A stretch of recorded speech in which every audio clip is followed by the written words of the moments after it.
Ассалаумағалейкум дихан қауым. Қалайсыздар, амансыздар?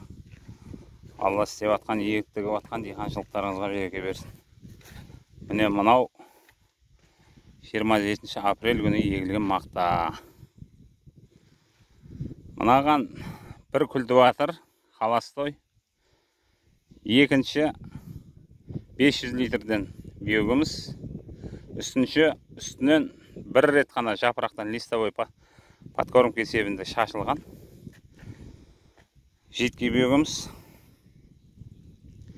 Бұл тек ендігі мәселе.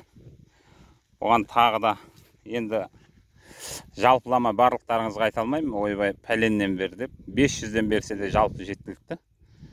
Астынан 500-600 шамаларыңыз келсе бере беріңіздер. Жер өздеріңіздікі, ол жерде қалатын зат биогумус деген. Ұшып кетпейді.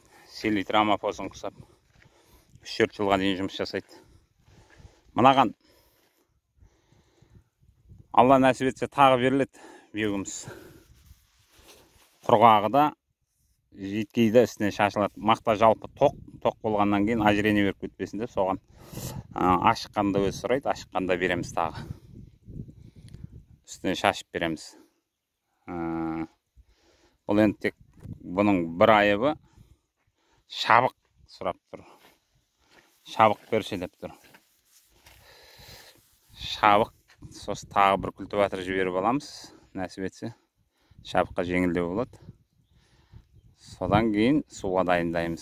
Суға дайындардан алдын тағы береміз. Жидкейінде, құрғағында. Жидкейін шашып алып барып, артынан құрғағын шашып, құрғағын астына салып, суға дайындаймыз. Ал барлықтарыңызды егіп тігіп атқан диханшылықтарыңызға, егіндеріңізге Алла береке берсін.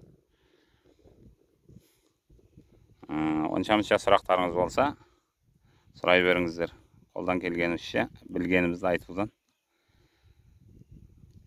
Айтамыз, қызғаныш жоқ біздерде.